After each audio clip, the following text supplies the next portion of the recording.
So again, good afternoon, everyone. We are about to start. All the panelists have joined. So as you know, today we have with us four panelists who are well-known experts in the field of wildlife, as well as they have been working on elephants, as well as other issues related to their conservation for quite long. We have amongst us Dr. Sanjay Gubbi. He's a scientist from Nature Conservation Foundation. He has been working in Western Ghats for past quite long. And then we have with us Dr. Christy Williams. And now he is based in Nepal, and he is working as the regional director of Asia Pacific for WWF International. And then we have with us Mr. Kaushik Barua. He's a founder of Assam Elephant Foundation, as well as he is also a family member of Aaranyak as well. And then we have with us Dr. Bibhuti Prasad Lahkar. He is the head of Elephant Research and Conservation Division of Aaranyak, and he's been working particularly in Manas landscape for past more than 2 decades. Now with this, I welcome all the panelists and the participants again to today's discussion.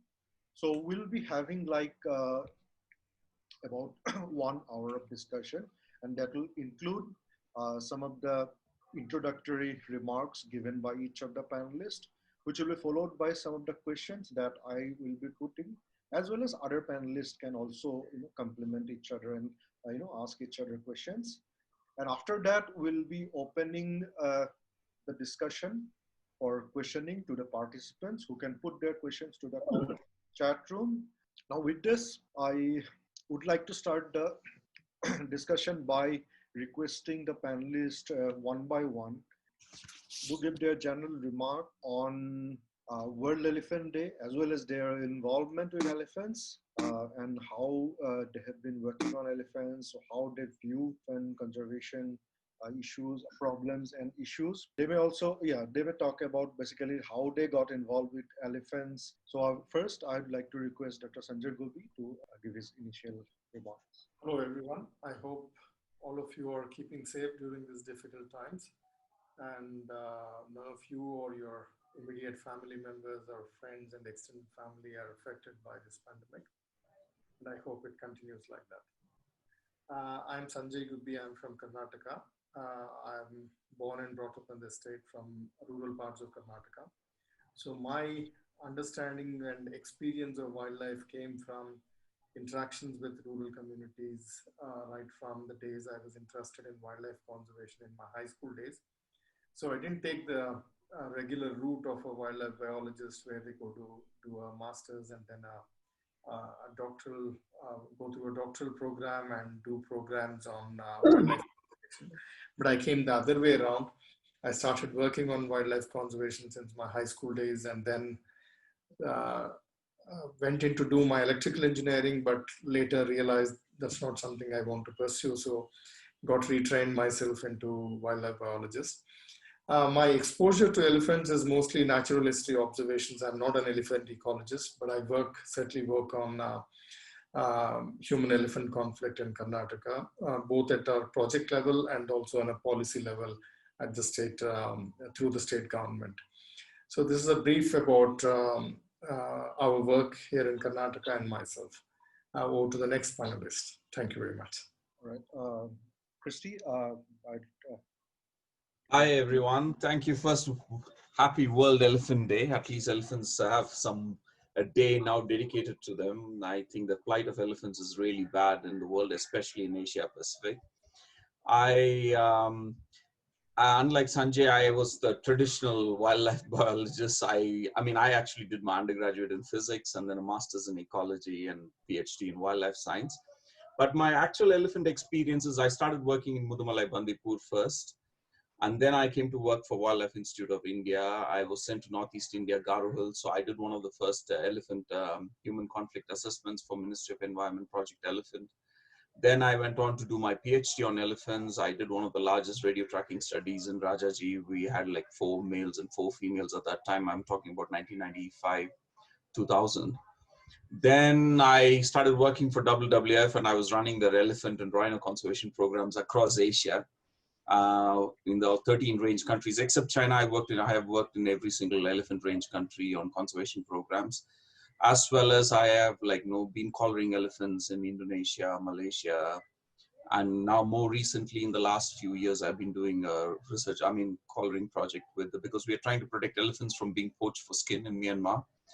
And we found the way we found it was because a lot of our collared elephants got poached. This is work in collaboration with the Smithsonian Institution. And so we've continued that work. And so my experience of elephants goes right across this one. But now I'm currently running WWF in Asia Pacific. The higher you go, the one thing I have to tell you is that you get very little time to be in the field. Most of the time you're behind this computer and doing Zoom.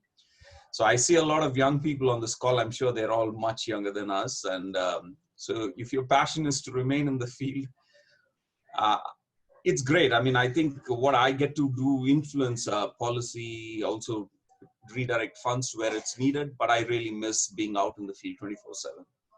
And so that's why I keep myself involved in elephant research even now by going to the field when I get a chance to do collaring and other things. But I'm very happy to be here, and I look forward to hearing your questions and the discussion from the other panelists as well. Thank you. Kaushik Da, now. Yeah, hi. Well, I'll echo what Christy said, that it's about time elephants have a day of their own, and it's nice to see so many people actually, wanting to do something for elephants. Thanks, Christy. Well, I'm Kaushik Barua. I have a trust known as the Assam Elephant Foundation. It is actually the trust actually backs small conservation efforts in small areas like Deepor Bailey in Guwahati, where we have people to monitor, elephants when they move on and off the track. And my experience with elephants is a bit unusual. I was born into a business family who had elephants. So every now and then, whenever I used to open the back door of the house to the courtyard, I used to see elephants. And this happens is, as you keep on getting exposed to a certain thing over a period of time, you start liking it and start learning about it. So that's, how, elephants feel that, rather than me learning elephants, is the elephants teaching me, and I'm still learning from them. Thank you. Thanks, Kaushik Da. Bibhuti Da, now. First of all, welcome everyone, in panelists, all the participants on this World Elephant Day. Hope everyone keeping safe. My association with elephant, when I started working in Manas particularly, I was looking at the grasslands. So as elephant are the lords of grassland. So I was very fascinated to see them in the grasslands of Manas. So, and then in the village where I was living around, elephant, almost every alternate day elephant used to come and destroy houses. So in number of time personally encounter. So at this moment, when I just finished my PhD work, then decided that this is the subject I should study, and then we have initiate a elephant conservation in particularly population monitoring in Manas, and then starting from that we have developed a team, and then working on now different aspect: population monitoring, mitigation, restoration kind of thing. And definitely elephant is definitely on this World Elephant Day. I must say that elephant is a majestic animal, and that will be the biggest disaster in humanity if we lost elephant from this earth. Thank you. Thank you. Now coming to the points that we want to discuss today. Whenever you talk about, or whenever you think about elephants and their conservation, probably the first thing that comes to our mind is human-elephant conflict. So the first thing that would like to discuss about is what is human-elephant conflict, and why it is intensifying more and more, and as well as spreading to new areas. Does the future of elephants rely on mitigation of human-elephant conflicts, or is there other issues which are, bigger than the conflict factor itself? So first, I'd like to hear Christy's remarks on this, and then later we can also go to other panelists. So, I mean, if you take a natural system, for example, with elephants, right? And as they grow up, and if they've never come across, like, so I collared 4 females, 4 males, and we looked at one of the questions I was trying to answer is like, what's the difference between crop raiding elephants and non-crop raiding elephants? And we had, I mean, just in the males, we had a difference, right? We had 2 males who were raiding very intensively and 2 males who were not raiding. And the 2 males who were not raiding would go almost like 200 meters from a crop field, but would never go into a crop field. And they would just stay within the home ranges. And the other males, 2 males, would go all over the place, everywhere across the corridor. So when we looked at the home ranges, the 2 males that didn't crop raid had a very compact home ranges. They had about 200 something square kilometers. The crop raiding males had a much larger home range. I mean, nearly 400, and one had a 800 square kilometer home range. The male who's on the picture behind me, actually, his name was Tipu. And so the reason why they do that is like, I think it's also a learned experience, because if you lived in a habitat where you lived all your life in a proper forest area where you never had like access to crops and things like that, you don't tend to raid. But males also have the habit of hanging behind older males, and if they do form those associations and they go in association with males and learn raiding crops, and as they are dispersing from their native ranges, like for example, if they're dispersing from one part of their landscape to another part because they're young males and they're looking to establish themselves, there's the same thing would happen. They come across, and they quickly learn that raiding crops is very good because it's very tasty. It helps you to put on weight really bad. I mean, one of the things that you realize is that just before they come into musk, they put on something like 1.5 to 2 tons of weight sometimes, the big males. I mean, he used to put on easily about 1,500 kilos in a span of 2 months just by crop raiding. And so that's the difference. So what happens is when elephants start losing their home ranges to crop fields, or they are being forced from inside because there's mining going on or disturbance going on, and their habitat is getting fragmented, and all these other factors then push them into crop raiding. And the problem in India is we are like 1.2 billion people, one of the densest populated country in the world. There are not large enough habitats left. Very few places in India are big enough to contain like elephant populations without meeting humans. I mean, it's literally impossible. So that is why I think we are seeing the conflict increase. And the other thing, like we know from West Bengal, is that when elephants raid crops, they are in good condition and then tend to breed faster. So the time between one calf to the second calf is much shorter. And because the government does a great job of not allowing people to kill the elephants, which is great, but that means you're having a population that's consistently growing when they're living in crop fields because they are like, just have better nutrition. So I think we are struggling with this because we are unable to figure out what the solution is. And I think it's a big struggle in India at this point in time. We haven't figured out what is our conservation model when it comes to elephants. Right. I'd like to hear from Dr. Gubbi as well. Yeah, I'll take this. What Christy says is absolutely true. What you have to see something. Like humans and elephants are two biological diverse species. They go this way, right? Opposite ways, but they have one common need. That's land. And unfortunately in India, that land is something which is shrinking, both for elephants as well as humans. Till we do not address this problem, we will actually have a bigger problem coming to us in the future. We need to understand that elephant land has to be secured. Land for humans have to be secured. And for this, we need resources and political will. Unfortunately, everything is diminishing. And what Christy says is absolutely right. Crop raiding, these are consequences. Crop raiding becomes a opportunistic raider and then becomes a full-fledged raider. These are something which we actually, an elephant actually migrates and graduates towards. It's not a one-day thing. It's over a period of time. And ultimately, a crop raider happens because we allow it to be a crop raider. I always tell this to people, do not let elephants, have a field day on your fields. Keep it moving. They are wandering animals. Let them wander. Don't keep them long there. Move them. But where? Where is their land? The habitat is shrinking. It's degraded. It's fragmented. And we talk about connectivity issues from one habitat to another, but we seldomly do not find out what is there in the habitat on the other side after the elephant has gone to that particular habitat? How is the enrichment there?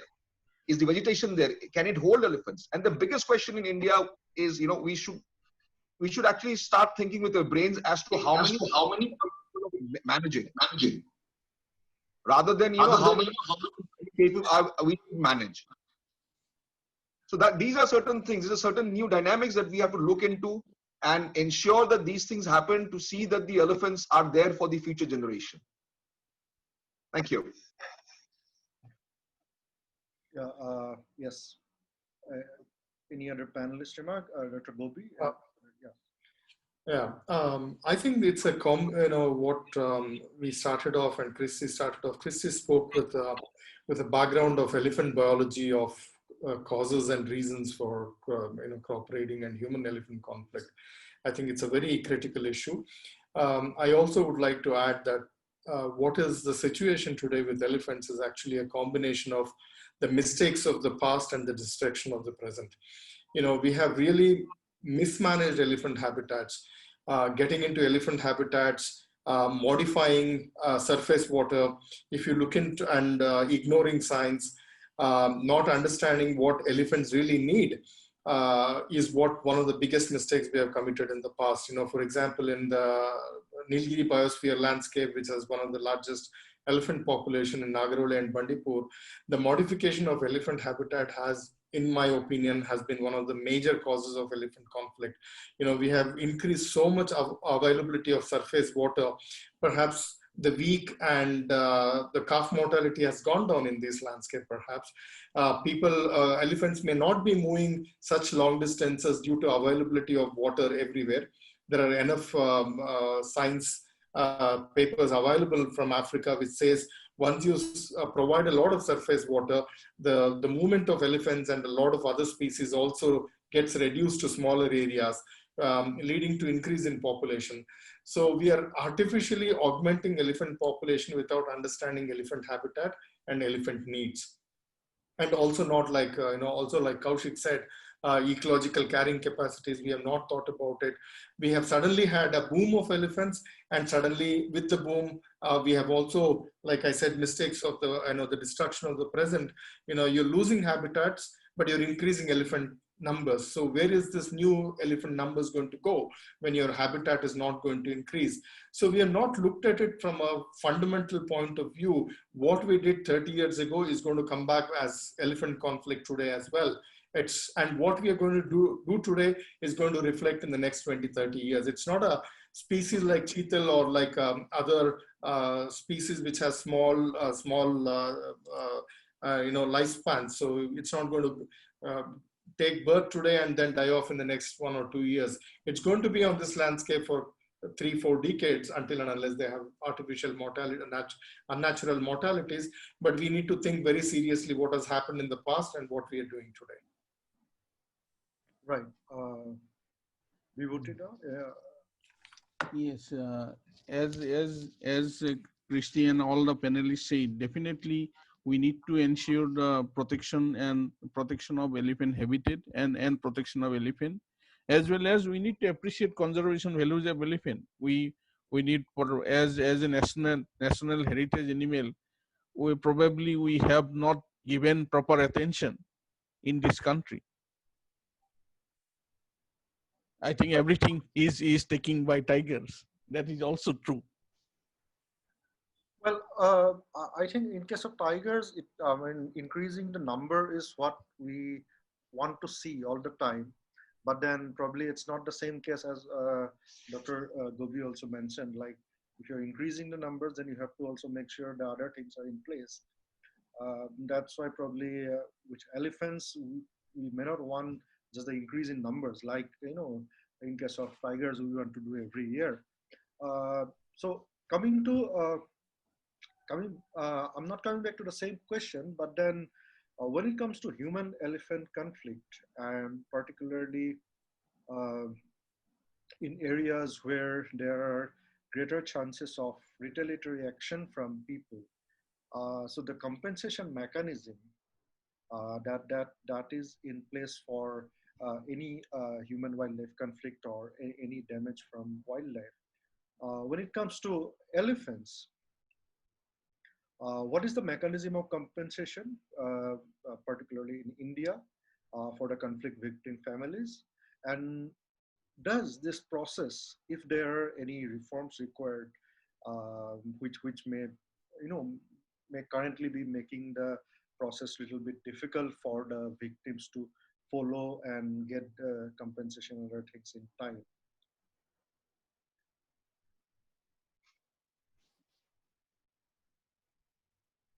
You want me to answer that? Yeah, please. Yeah.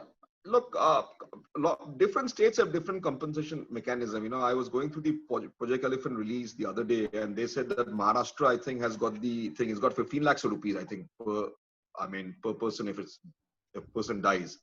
Whereas in our state, it is 4 lakhs of rupees, and Chhattisgarh and all there are 5 lakhs. It depends upon the state. It depends upon state to state. Let's not go into the amount. It's the process. The process in our state has improved, but it needs to improve a lot. There are a lot of things, like a death happens, and death happens, and there are rituals in the house to mourn the death. So the money is required at that moment of time. If the family members they would have received money, there would have been an embalming effect. But unfortunately, it doesn't happen. So it's we have to wait for the postmortem report. We have to wait for the circle officer's report and the police report and the 20 different reports.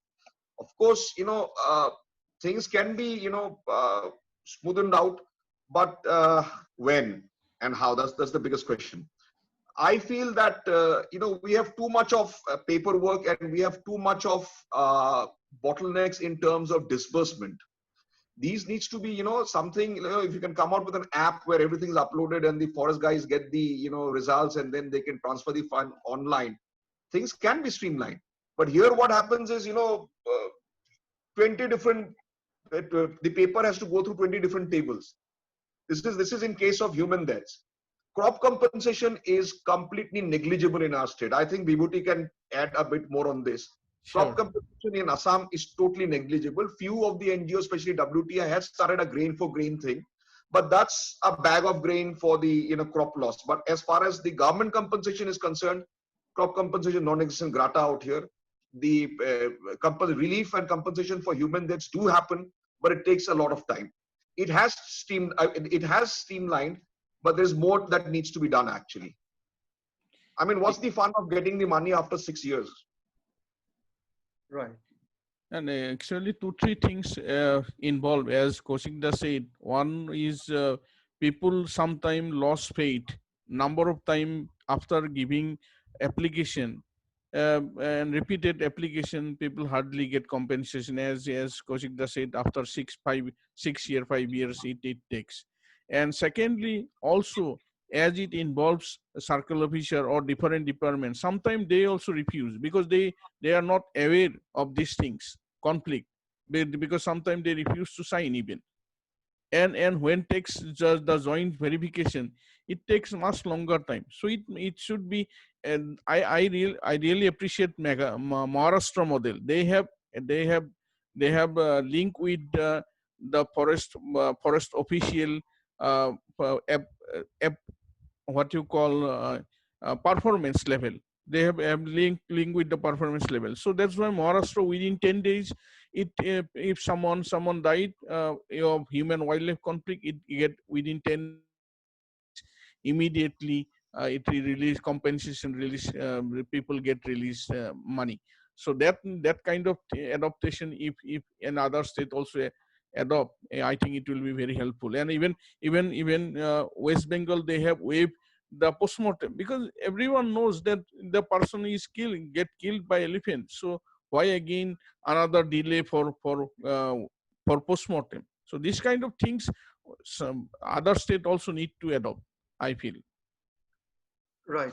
So Dr. Gubbi got disconnected in between. So we were discussing about the government compensation mechanism, and does any particular or major reform is required in that process. So you have heard about how the things are going on in Assam, or Dr. Bibhuti talked about Maharashtra model. Do you want to talk about it from your experience in Western Ghats? Yeah, sorry, I lost connection there. Yeah, compensation is one part of, bringing tolerance of people towards conflict.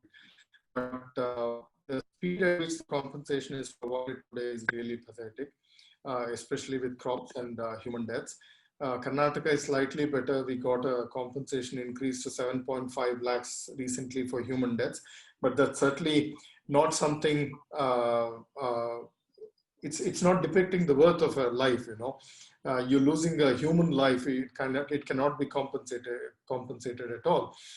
So people think compensation, especially with life, is a panacea, but it is not. So until unless we take things seriously to reduce human deaths and crop loss, especially for the marginal farmers, retaliation against wildlife and wildlife policies, not just against elephants, but against all wildlife issues, is going to increase. And our future about wildlife in this country, I think, will hinge on mitigating human-elephant conflict or human-wildlife conflict to tolerable limits. We all know conflict cannot be brought down to zero. It should be brought down to at least tolerable limits. Karnataka has recently adopted a new way of monitoring conflict through app-based applications. So the farmers need not run around, which was a huge transaction cost earlier. There was a huge delay, but with introduction of new technology, there is last mile issues. You may bring in wonderful technology like app-based compensation, but if there's no connectivity to the place where you're working or where the conflict happens, it's not going to change much. That's one issue. The second issue is the commitment. You need to be committed to go and solve this problem. The conflict does not happen on between 10 and 5 in like an office hour work. So whenever it happens, if you're going to, first thing is to listen to the victim or the farmer. You give a patient hearing. That is what they're all looking forward to. You need to understand their problems, which is missing in a big way these days. And then comes the compensation issue. And if it's speedy with no transaction costs, I think people are willing to tolerate wildlife in a better manner. But how long are we going to rely on compensation? People are going to get better off economically, and they're going to say, okay, what is this $10,000 about? I don't want to get into this problem. I don't want elephants in my room or in my backyard.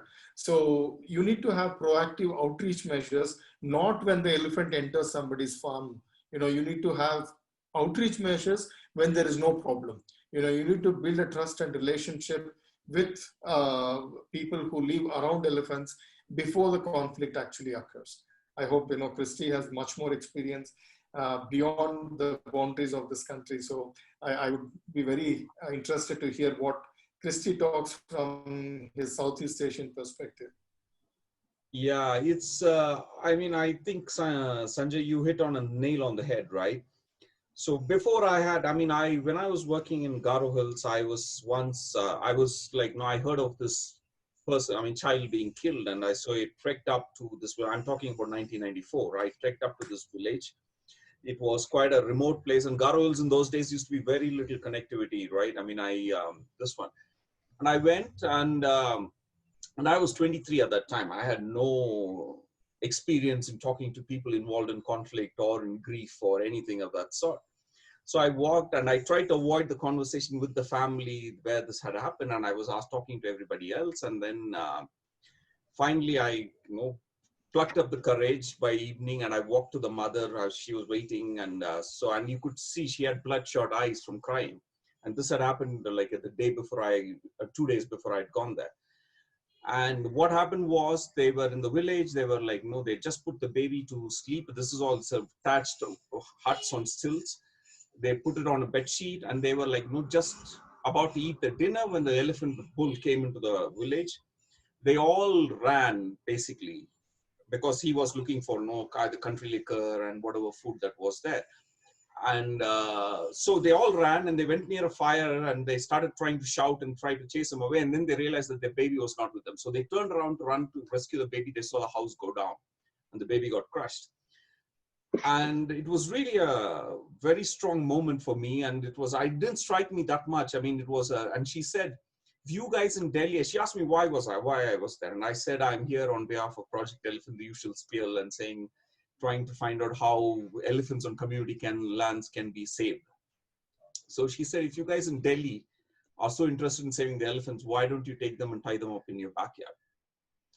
And it stayed with me like a bee in a bonnet, but it didn't really affect me till I had my own children, right? And then when I had my children was the first time I realized that it's really a hard thing, because if your life and thing is threatened, you're going to take anything in your power to protect them, and you will take any action that you need. And we are not addressing it as researchers. We are not looking at the human angle at all, right? The work that I do can inform policy, but it cannot reduce the anger. So we really need the social science part of our work to ratchet up, and that is really not kept pace in India, for example. And you really exactly said the point, which is like, when I mean, there's an Al Jazeera thing that just came out, work with your colleagues like Anand's work in Hassan and things like that. And you can see that. I mean, people are so damn angry, right? And the forest department is also caught in a very bad place, right? And the guys who are dealing with it are the guys who don't make the decision on these things. So I think there are lots of you on this call. It's sexy to work on elephants, but it's like, if you really want to save elephants, I think we have to look at it from the people angle. How can we find a way to live together, right? And then you have in India, and compensation is not widespread in most countries. The rich countries like Malaysia will pay the palm oil guys, for example, or if somebody got killed. Thailand is now starting to do that for killings. But most of the countries, the result of conflict is elephants die, right? I mean, you start attacking people and eating crops, they will put poison or they will like shoot you. That's the simplest thing. And in the end, I think we really need, and the other point that I want to make out is, then you have in India, people who are well-meaning, completely uninformed. So a few years ago, because of the West Bengal population, I tried to bring in, to test reproductive control methods. I said, okay, can we test something that will control the elephant population growing while we figure out the solution? And our test was all about testing with captive elephants. It was not about wild elephants at that point in time. All hell broke loose in India, just like the de-horning incident in Assam before. There was a case filed in court against Forest Department, against us. We were supporting WWF. I was bringing in the South African technology into this one. And the judge said that this is God's creation and we should not be interfering. And he had no clue, right?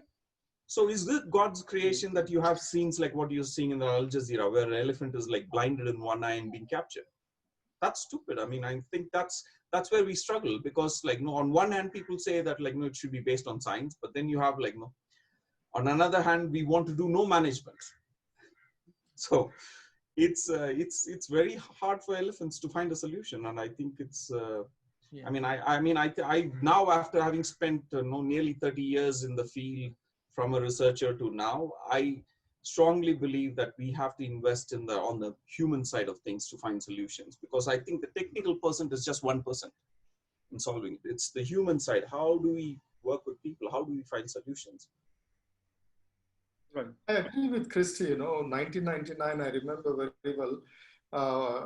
In my hometown, elephants started to come out. 98 was the first time. In my hometown, we started to see elephants. There's no elephant habitat there. And 98 onwards, elephants started to come out, most probably dispersing from or coming out of Bannerghatta National Park. And in 1999, in front of my eyes, 2 people were killed within a span of 4 minutes. A lady and an old man were killed. And that evening, a ranger and me, we were caught up, thrashed up, and then we were locked up in a house till 3 o'clock in the night before the collector and the deputy conservator of forest came and got us released. So unfortunately, people are not understanding elephants from a human perspective, like Christy was saying. And these days, Christy is right. There's too much of animal right activism. We are not looking at elephants from perspective where we want to save population of elephants, but we're interested in saving individual elephants. That's not elephant conservation. That's not wildlife conservation at all. That's animal rights. There are instances where we have to take very hard decision in the interest of population of elephants or leopards or tigers. But people are so carried away by hue and cry, you know, the Avni issue in Maharashtra. Come on, you need to allow people to take decisions. You know, recently there have been 6 human killings by leopards in the area I work. And I have been pursuing that the 2 individual leopards which have been identified, unfortunately have to be put down or euthanized in whatever manner you call. But that's not happening because there's some pressure from animal rights group. But you can't have children being picked up from by leopards in front of their grandparents' eyes and ask for support for leopard conservation. That's not going to happen. It's going to go the way where people are going to retaliate in much bigger fashion. Their tolerance levels, we are testing actually. We are not, we ourselves are eroding tolerance limits of people. It is not them, because we are putting so many hurdles. Activism, I'll tell you, is very good. I also came up as an activist, but not based on understanding of ecology, not based on understanding of wildlife or the species, is not good activism at all. Until and unless we sit together and you put 5 conservationists together in a room, there's going to be war. You know, it's not going to be peaceful at all. Nobody has a solution. Everybody has, I mean, especially with human-wildlife conflict, how many years are we talking about conflict? And, you know, look at what is happening in Jharkhand, Chhattisgarh, Bihar, West Bengal. And this is Assam, including some parts of Assam. This is heights of conflict. And and science's response of science is also very low, very slow. You know, for example, the conflict which happens in my home district, it's as simple as elephants come out during a certain period of the year, especially post-monsoon, when the paddy and the ragi millet, you know, ragi starts to have inflorescence. Elephants get attracted, especially because of the inflorescence, high levels of nutrition, high levels of sodium in it.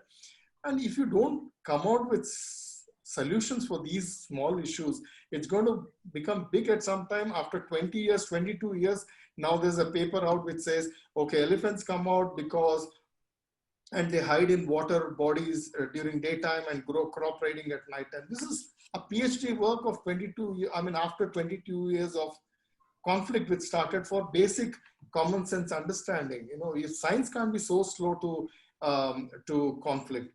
Science is good, but not to conflict, unfortunately. It has to go at a pace at which conflict also increases. Unfortunately, science has not kept up with that pace. You know, the greatest bottleneck, with all due respect to, you know, to the science fraternity, the biggest bottleneck to elephant conservation is the science of stupids. This is what Christy and I also shouted at the Asian Elephant Specialist Group, and we were actually, you know, we became the bad boys.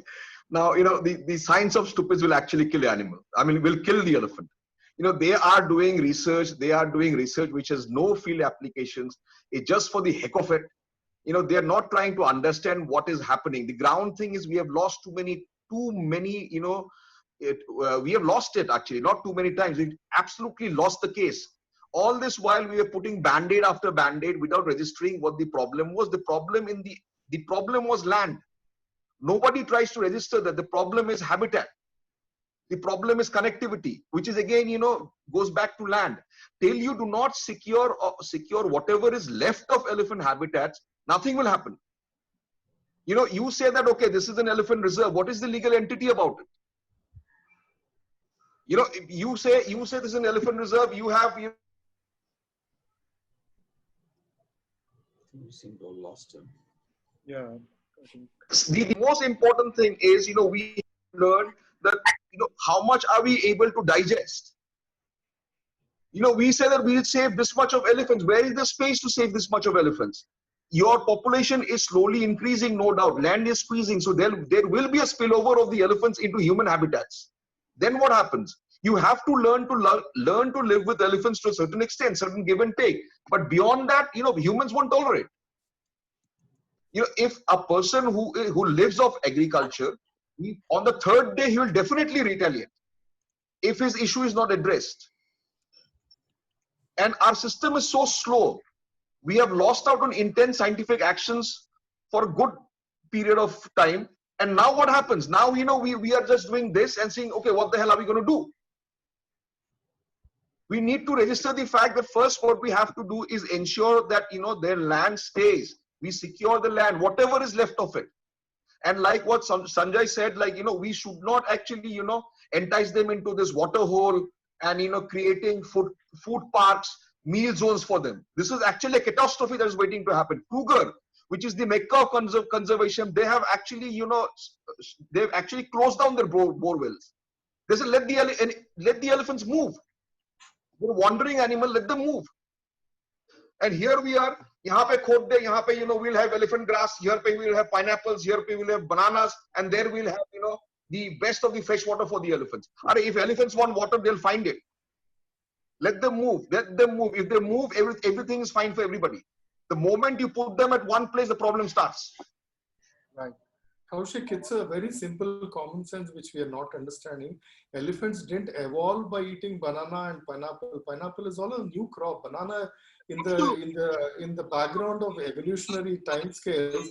What is the lifespan of pineapple or banana or jackfruit? They have very small life scales basically in the time period of elephant evolution. So the elephants are not born and pineapples. And I do something. Put bamboos. Put something which is proper elephant feed. No, we will put bananas. And bananas, what? 3.5 feet of bananas. 30 seconds, the banana is gone. After that, what happens? The elephant comes into the human habitat looking for more bananas. And then we name it conflict. And you have these social media splattered with these sort of things that, we grew elephant fodder. Now elephants are feeding on it. Hell, man. Right. So there is another burning issue, particularly in states like Assam, West Bengal, or now in Chhattisgarh and all those places, is about deliberate electrocution. So that has come as a very serious issue. What do you think? What are the reasons of such deliberate electrocutions? Why electrocution, basically? Look, Udayan, this is something in Assam which has slowly, cropped up in the last 8 to 10 years. This is what Bibhuti and I were also discussing. It was there everywhere, but it was not on an epidemic status. It was 1 or 2 cases a year, and it's not, come into focus. But eventually, what had happened is, the thing actually which expedited this process was power fencing. Power fencing, when we say, usually, not usually, 99% of the time is actually, we use a energizer and it's powered by solar power. But these people, they say power fencing means put it into, 220 males and switch it on. The elephant comes into contact, the elephant dies. So after that happened, probably, a few guys thought that this is the best way to actually, negate the threat. You put a live wire, you connect it to the mains, the elephant gets, electrocuted, the elephant dies, you roll back the wire, that's it, finished. There's no proof. You can't even prove anything. And this is something which has actually, in the last 5 to 8 years, I think, right? Beauty, I think 5 to 8 years, it has gone into a very high spurt. And in last 3 years, most of the deaths, previously it was using organophosphorus.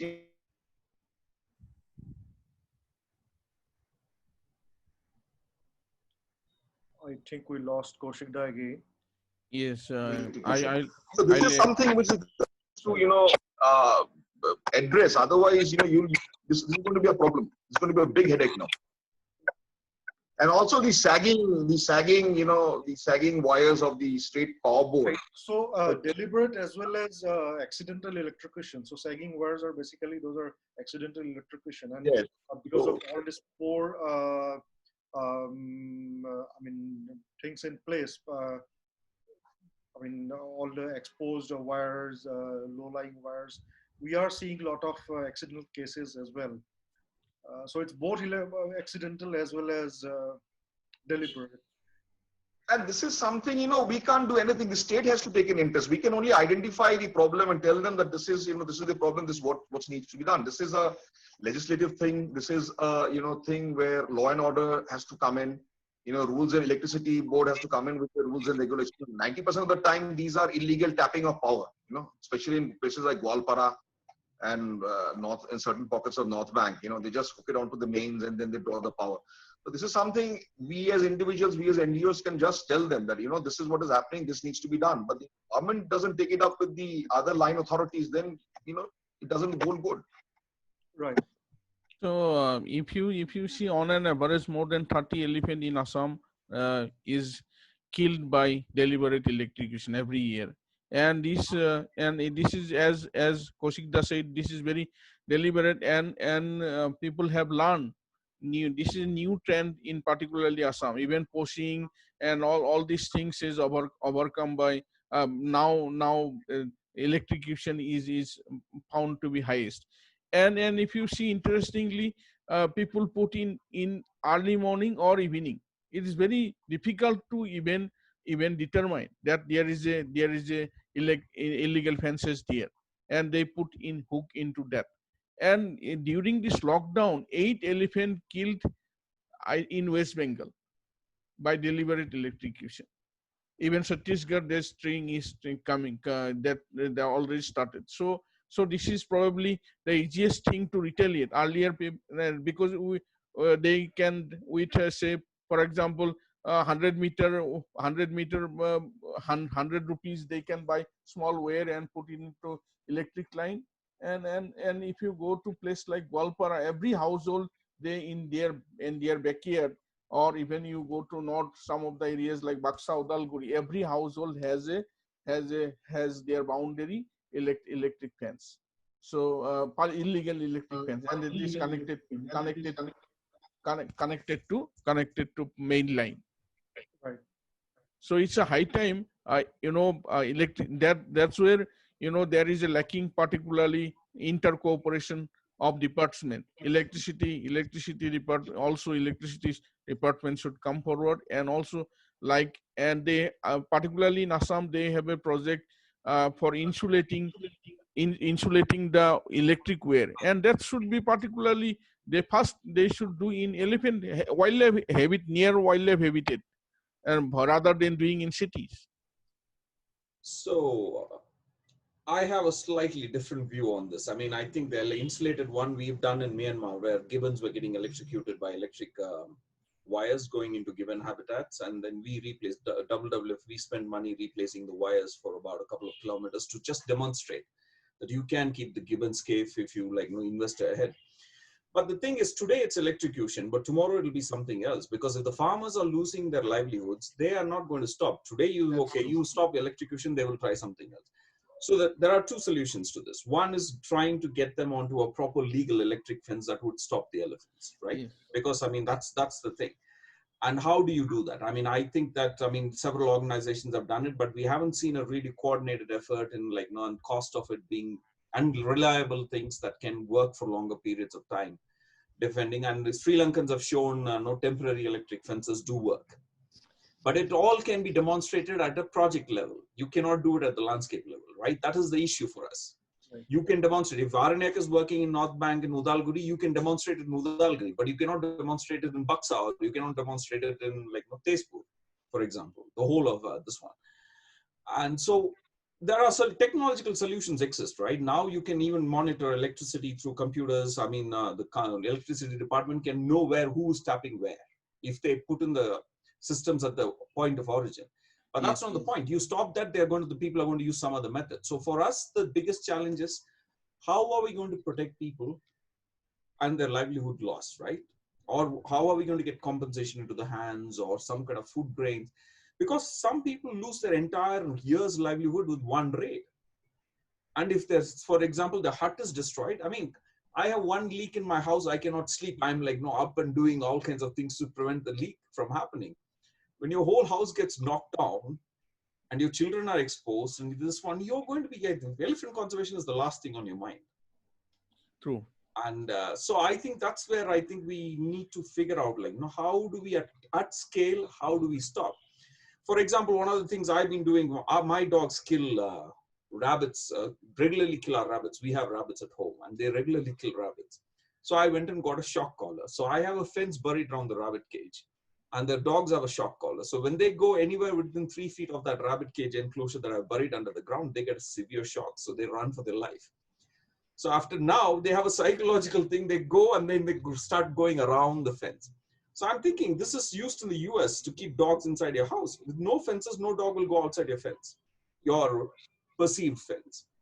So I really think we need to start thinking out of the box on this one. And the scale we're talking about millions of people in India living with elephants. So I think it's easy for us, but I think there needs to be something from that side to think like, now how can we keep farmers and the food security safe if we want to save elephants? I think that's the question that we should be asking. So the research should be on the other side rather than on the elephant side. Absolutely. Absolutely. That's what should be done. You know, while we were thinking from this side of the table, it's about time we think from this side of the table now. Yeah. So before we discuss on any other issue, I'd like to tell participants that they can put their questions to the chat room. We have so far only one question. So we'll be putting those questions. But before I start putting participant questions, from what Christy has said, it has appeared that even though we are working on different human-elephant conflict mitigation strategies at project level, and also the nature of conflict in different places is also very diverse, very different. So sometimes even we achieve success at a project level, it may not be possible always to replicate that at a landscape level or to other places. But in general, what are the best practices that are currently being adopted and which has shown success also at a landscape level, like in terms of replicating them to other places? Is there any such things that so far has achieved wider success compared to the very specific project-based models? I think what is also important is to, these days especially, to understand what not to do more than what to do. We are doing so many things which are not in tune with elephant conservation, neither with protecting human lives or crops.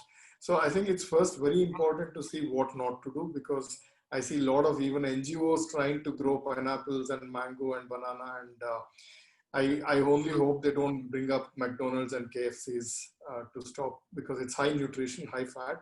So it's easier to feed elephants with pizzas and stuff perhaps. So I think it's very important to say what is not to be done in the beginning, and then to say, okay, what works in other areas. So this issue of elephants are crop raiding because there's less water and fodder during summer, I think it's, we have enough papers to show, including my own papers, to show that it's not true, that fodder and water is not an issue. There are thousands of elephants in this country. So all elephants should have been on the village crop fields every year during summer and lean periods. But it is not, like Christy rightly said, there were few individuals which are crop raiders. We need to look from that angle, that perspective, rather than saying, okay, we want to grow jackfruit and pineapple, like Kaushik said. So, or people talking about fodder development and other things. Is that really true? Is what we need to negate and spread out that message very importantly to the general public, and also to policymakers and political leaders, because they are driven by this kinds of rhetoric outcries in the media, and they believe that that is the truth. Until and unless people really know what the truth is, don't come out upfront and talk about what the truth is and what science says, what natural history of elephants says. We are continuing to grow. It's like, Reed Noss, one of the editors of Conservation Biology, a very popular, a very respected journal, once wrote in his editorial, he said, if we as wildlife biologists do not speak out, then there will be a lot of industrialists, mining company people, road developers, others who will talk for wildlife, and he'll say what is good for wildlife, rather than wildlife biologists and people who understand wildlife talk about what is good for wildlife. So I think that is very important. And next thing is certainly, how do we reduce and what has worked? And I think it is site-specific a lot of times. We need to scale it up though, but site-specific examples need to be taken up and made to work at landscape level. Christy, what do you think? Yeah, I mean, I think so one of the things now, I mean, again, like, no, I wish I had known all this when I was 20 years old. No, now that I've like celebrated my 50th birthday last year, I think it's, now 2020 hindsight is a good thing. And I now tell my teams, like when they bring me a concept note, an idea, I ask them, can we scale this up? If you can't scale this up, let's not even chase this, because then it becomes a very boutique experiment. And that's I think has been the challenge. I think the scale has been the challenge for us. And I think like no, part of the problem is we are humans, right? And we are political animals. We can't get along, right? And so like no, if all the NGOs in India working on elephant conservation one day decided we are going to get into a room and we're going to approach this human-elephant conflict on a common strategy, maybe we can succeed. Currently, there is no such effort. And it's true of my own organization, WWF. I mean, it's not that as if like, no, we are the, I mean, we try, but I would like to say we are very collaborative. But what I'm saying is that humans are built that way. We are not built for collaboration unless it's our own family or our own tribe, our own organization. It's like, no, we are very tribal in that way.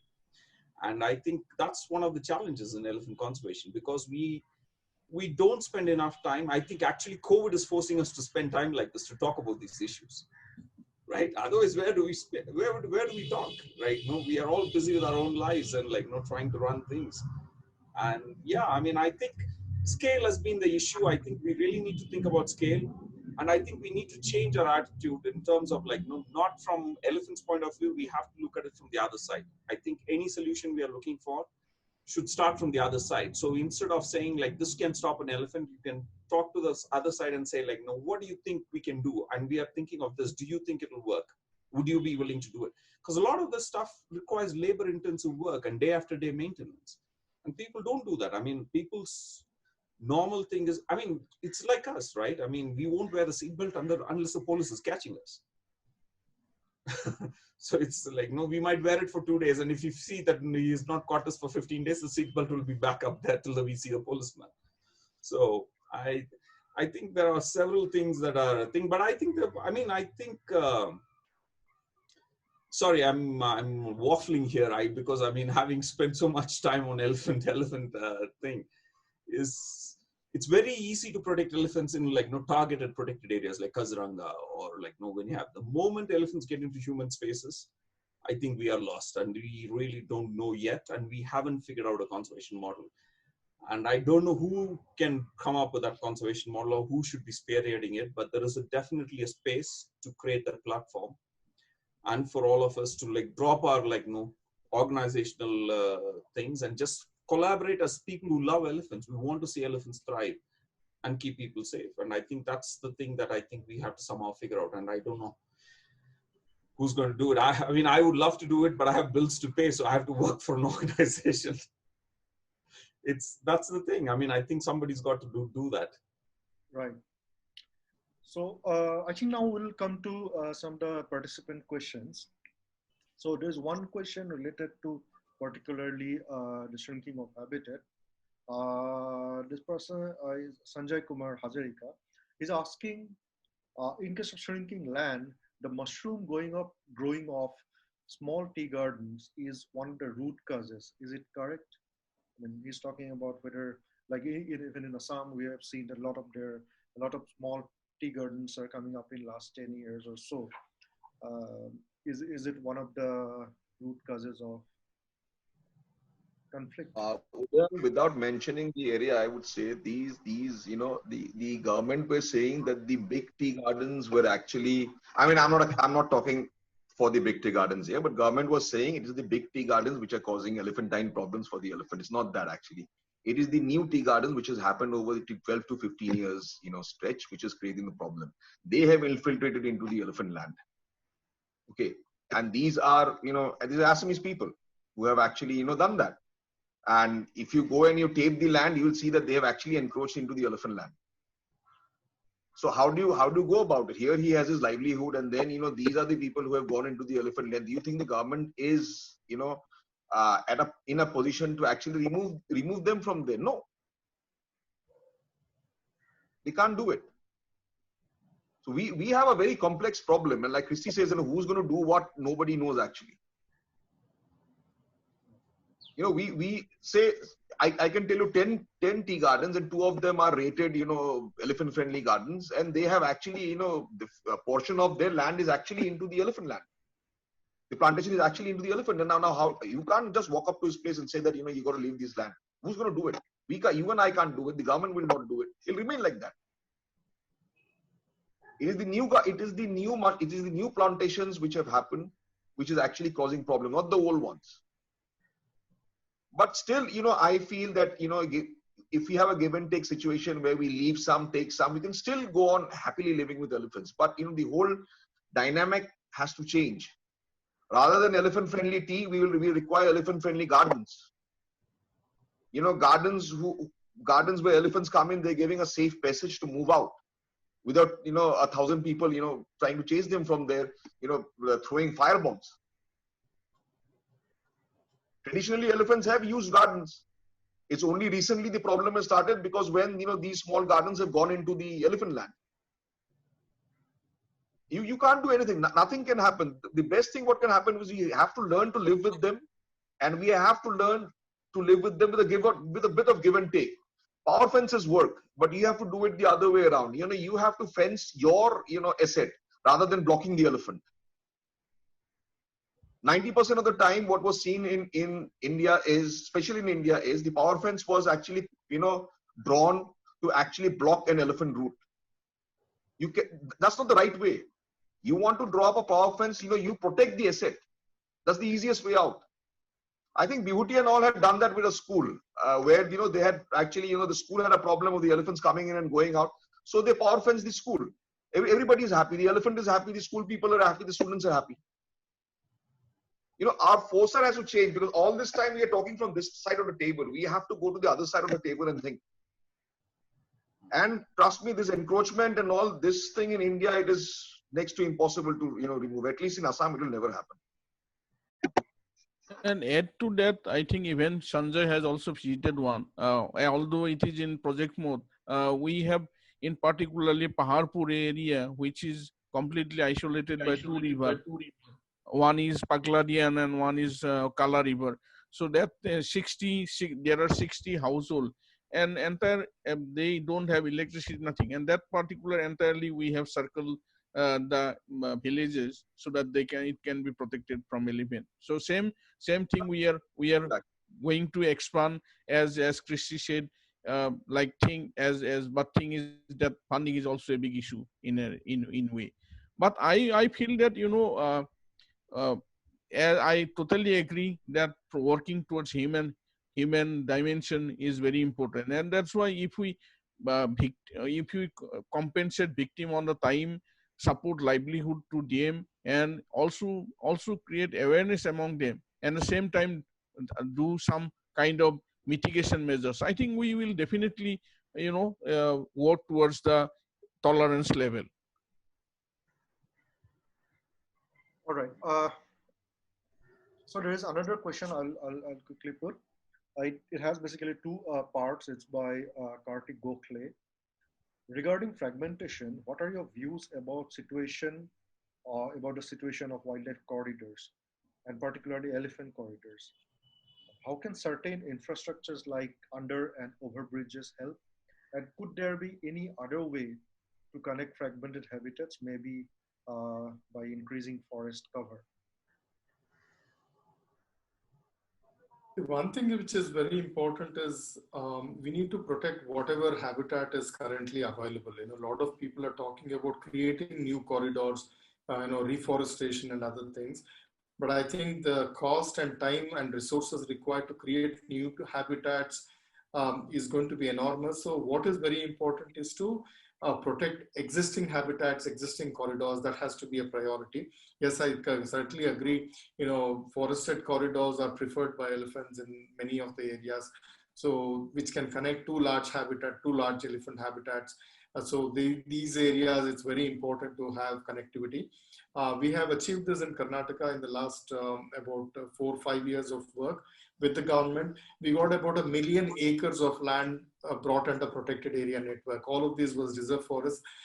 Imagine we as civil societies putting in money to bring in 1 million acres under protection would have been impossible. We could never raise that kind of money required. So what I also suggest is there is an element of working with the government. I agree the government is a colossal thing, and people, especially from NGOs, don't prefer to work with the government, but it's a very necessary evil. You like them, you don't like them, they have the power, they have the land, they are the owners of land, and they can sign off a lot of things in favor of elephants and also in favor of wildlife in general. So all these infrastructural issues, corridor issues, I think we need to give them solutions. We need to proactively say where these infrastructures are going to come up and what are the solutions to mitigate it, rather than wait until the problem arrives at the doorsteps. So what is very important, Karthik, I am happy that you asked this question, is that we need to proactively work rather than reactively work. Our attitude of conservation has to change to proactive work than reactive work. Right.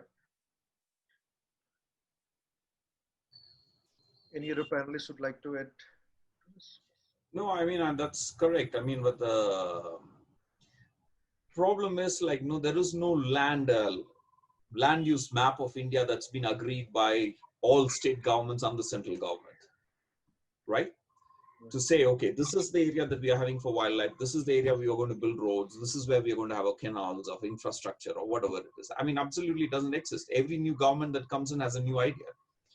And so it's like, no, until we sort that out, that basic problem, I think what we will be doing is bandaging the wounds and reacting and this one. And I think Kaushik hit the nail right on the head, which is like, we are not talking about population at all. I mean, the problem is like some of the South Indian states have reached almost negative population growth, right? And there you can see actually forests are now like, pretty much stable. I mean, it's not, the biggest problem there is more development projects that some crazy MLA or minister starting up and things like that. It's not so much as people going in and cutting forests down in large scale. Whereas our biggest problems is places like Assam, where we have not got hold of the population growth issue. And none of us are willing to talk about it because it's seen as like, no, we are accused. I mean, we've been accused of like human rights violations and things like that. So it's a real issue. I mean, until we control that, like, no, if every day people are increasing, you need more land. How are you going to deal with it? And the perfect example, the other example is your Brahmaputra Island elephants that are roaming up in Subsagar and the Majuli elephants. Majuli elephants there, right? They're going up and down. There is enough habitat there, except there are human habitations where they're coming in and raiding. But there has been no effort to find a solution. It's only about conflict mitigation. There's not been a real thinking about, okay, can we set aside an area for these elephants, right? And manage that. I don't think that has ever occurred. All the forest department is doing is like, crop raiding season, they have lots of people down there trying to sort it out, and people like you guys are also there trying to help the situation. Right. So till we have a land use map, I think that would be an important point. I think that is guaranteed by our constitution, so that politicians cannot keep fiddling with it. Right. Very true. Yeah.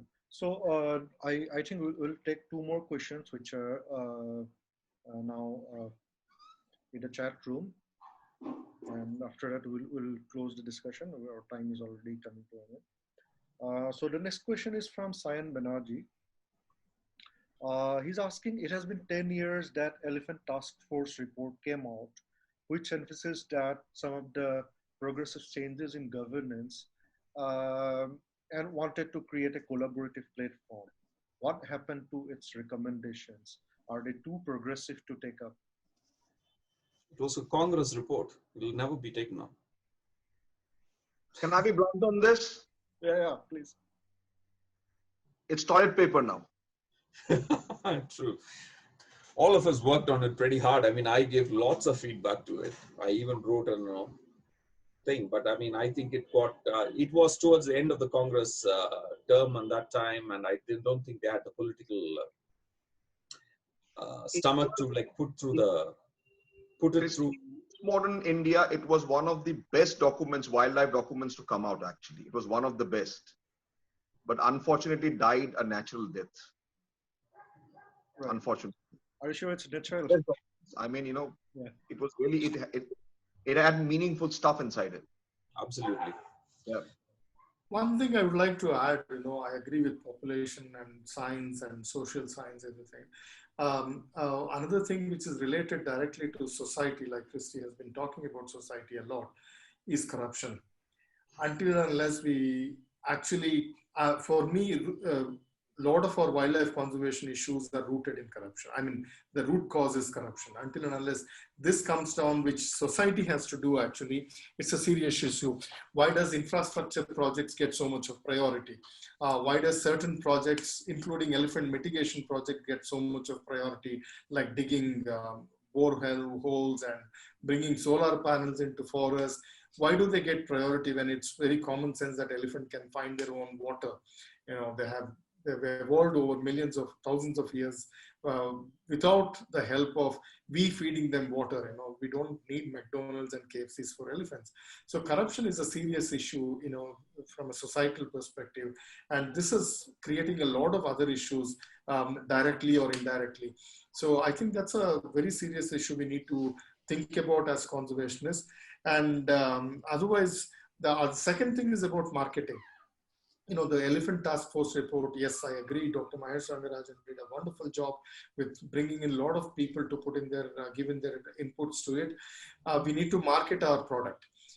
This is like, you think if the corporate world brings out a product, it is marketed through a very professional team of people who will go out and reach out to the common man to buy their product. We fail in doing that. We think writing the report and giving it out to the media is going to be implemented. No, unfortunately, we need to market our own child, our own products. So I think we are also failing to market what is important for conservation with either it could be elephants, it could be hornbills, it can be lion-tailed macaques or any other wildlife species. We need to become the icons. We need to become the marketing representatives for these species. Until and unless, I had a wonderful discussion with an MLA who came to give a panel discussion, who was part of my panel discussion at IASC Bangalore. A young lady got up and said, sir, your government does not do any science-based policy activities. So the young MLA just asked her one question, Madam, do you know who is your MLA? And she said, no. Then he asked, do you know where your MLA lives? She said, no. And then he said, Madam, I agree, you're a wonderful student from IASC. Do you know that I am your MLA? And the girl didn't know that this gentleman was her MLA. And he said, you ask any slum dweller in my constituency, he will know who is his or her MLA. Not only that, he will have my phone number. If there is no power supply, if there is no water supply, in the middle of the night, he does not have any disdain. He will call me and say, I don't have water, because that's his necessity. While as a wildlife conservationist, have you come and approached me and told me how to do science-based wildlife conservation in my constituency? You've never done it. You're sitting in this ivory tower and you talk to me about this. You don't even know who your MLA is. So he was very practical, a slum dweller will go and knock on the door of a minister because that's his necessity. He wants electricity and water, running water, education or whatever it is. And we don't do that. We don't even get involved in this dirty mess of societal system. We have to get involved into the system, otherwise things are not going to change. Absolutely. I mean, I think politically, you've seen, I mean, India's tigers survive in India because Indira Gandhi took that step of setting up Project Tiger, right? I mean, and then it caught on, and every government takes pride in that whole Project Tiger, despite all their development projects and other things. So that's one of the things we are doing in Myanmar a lot, which is like meeting with the MPs in the parliament. We meet regularly with the MPs in the parliament, various committees. We give them presentations. We give them information. We take them on trips to show them how corridors are maintained in Thailand or overpasses are built. Because we feel in the end of the day, unless there is a political buy-in to decisions, none of the stuff that we do is sustainable beyond the time we are in that project. Yeah, I told you. The elephants will only be saved with, resources combined with political will. Otherwise, none of us will be able to save elephants. Right. I agree. No politician will understand what is, even if you bring out a paper in Nature or Science, he does not understand, It's within this bubble of scientists who think you're out in nature or out in science or in PNAS, you're great. But a political leader has to handle education. He has to handle infrastructure development. He has to handle health. He has a million things on his agenda, and wildlife conservation is one of the smallest agendas. So we need to go out and educate them and talk to them, engage with them very proactively. I know it's not one of the best things scientists would like to do, because we would like to be in the midst of elephants, sitting between 300 elephants on Kabini backwaters and watch them through the binoculars, and that picture appears in National Geographic. That's what we envisage to be doing. But unfortunately, that's a very utopian idea. You know, if you want to save elephants, you need to do it in Guwahati, you need to do it in Jaipur, or Jaipur for not for elephants, of course, but in Delhi, you need to do it in Bangalore, you need to do in Chennai, you need to do wherever it is, wherever decisions are made. You need to really get into this muddle, get your boots dirty, otherwise things are not going to change. Off-file cases. I mean, India is still the judicial system. I mean, there are questions about it, but you still need to fight it. I mean, because it allows you to be in the newspaper, in the news, right? That you are fighting for wildlife. You are establishing a constituency. For us, as like, what is our need, which is like wildlife conservation. Just like people want water, electricity and other things. For us, we want large enough wildlife areas of protection. Yeah. I think Biswajit has some interesting question, especially for people. Yes, I was about to put Biswajit's question. In Assam, he asked, in Assam, elephant catching operation was not only a revenue source, but also a way to control wild population. What are the legal, economic, and ecological complexity around its resumption? Can you come again with the question, please? In Assam, elephant catching operation was not only a revenue source, but also a way to control wild population. Now, what are the legal, economic, and ecological complexity around its resumption? Okay, Biswajit, I'll tell you, I'll confess something to you. I had caught elephants. Okay, probably I was the youngest Mohaldar on record. Catching elephant as a conservation tool, as a human elephant mitigation measure is a very short-term measure actually, and it doesn't hold good. Habitual crop raiders are big elephants. They are around 7.5 feet tall. It's very difficult to catch them through the traditional Mela Shikar method, and it's not correct. And they have very short memories. You stress them out only for one season, that's it. And again, next year they'll come back. So, and now, now elephants can only be, caught if they need to be rescued, or otherwise they're a threat to themselves or the human population, and where they're taken into, captivity. Other than that, you cannot catch elephants. It's illegal. It's banned. Okay.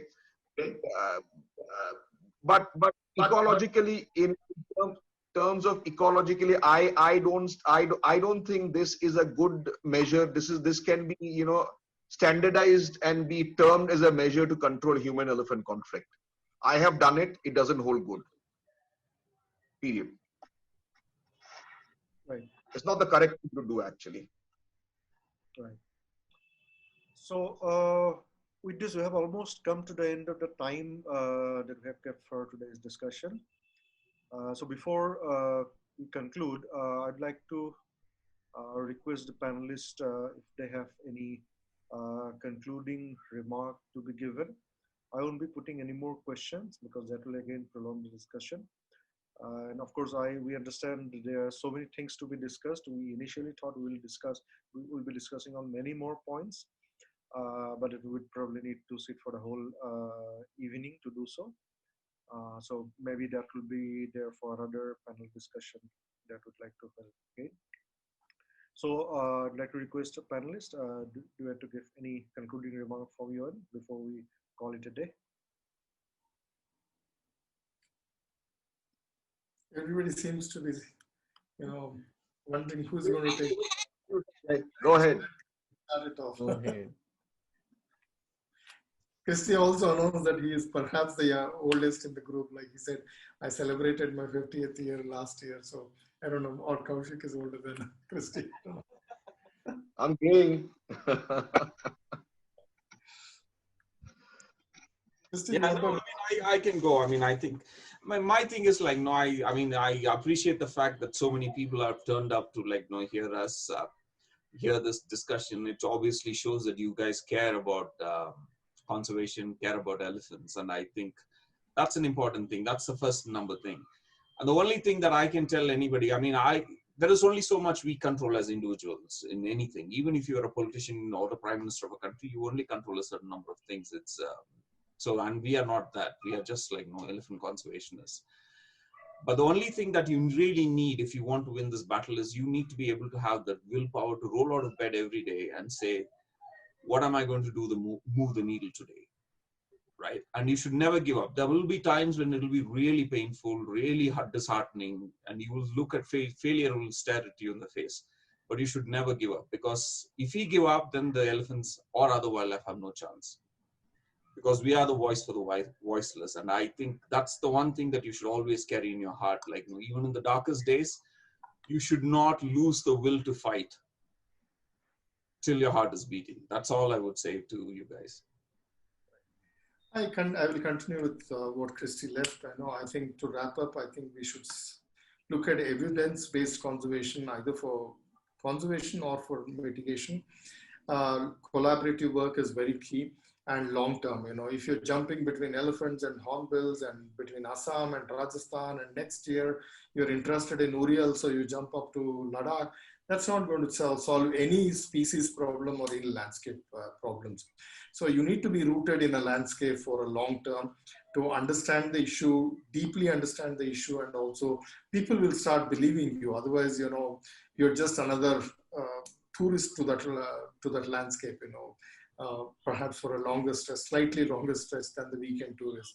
So long-term collaborative evidence-based work can help conservation and mitigate conflict as well. I will add to something which Christy said, I mean, Christy, this one's for you. The opportunity, the chance to work for wildlife doesn't come easy, and it doesn't come to everybody. This chance, whoever has this chance, whoever has got this chance, better work, because like Christy says, you are the voice. You are the voice. It is you who are going to ensure the survival of a species other than your own. And that's a commendable job. Trust me, it's a commendable job. And this is an opportunity. Whoever gets it, please use it to the fullest. Stick to it and results will be there. Failures will of course be there. You learn from your failures. You regroup, regenerate yourself, and again go back and hit. Things will happen. Don't quit. There are very few, so please don't quit.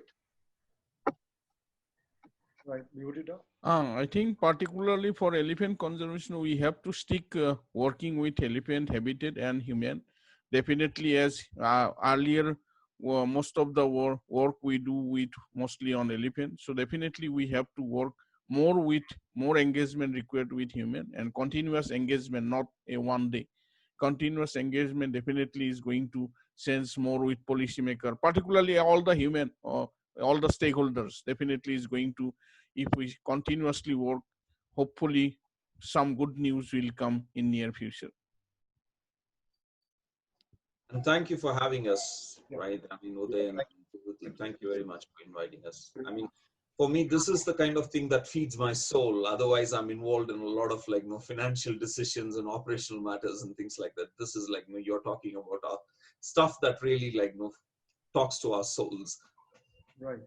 Sure. So yeah, with this, I also thank all the panelists as well as the participants of today's discussion. I wish we had more time, but then that's a limit that we have put on ourselves today.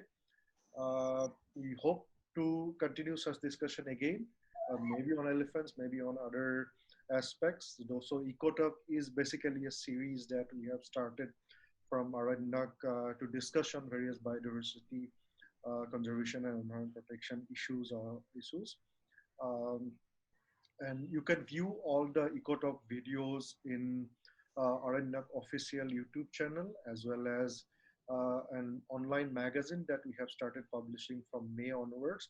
It is www.econe.in. So there also you can see all the past EcoTalk videos. This video will also be uploaded there. probably by tomorrow. So thank you again. Thank you for all for your time. And with this, I end this meeting. Bye-bye. Thank you all and stay safe. Bye Sanjay, bye. I've heard so much about you all over the years. So.